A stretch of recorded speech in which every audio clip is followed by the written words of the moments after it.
وكم من فرص ضيعناها.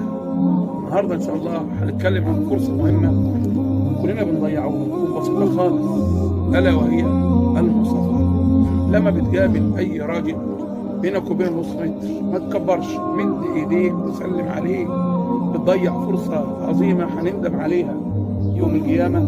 عندنا حديث سيدنا البراء بن عازب رضي الله عنه وارضاه يقول: قال رسول الله صلى الله عليه وسلم: ما من مسلمين يلتقيان فيتصافحان إلا غفر لهما قبل أن يتفرقا. كل مسلمين يقابلوا بعض، يسلموا على بعض، يصافحوا بعض. حديث سيدنا رسول الله والحديث اسناده حسن.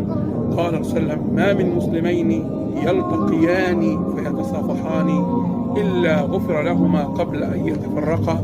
لاحظ، غفر لهما قبل أن يتفرقا. ما تضيعش اللحظات الجميلة دي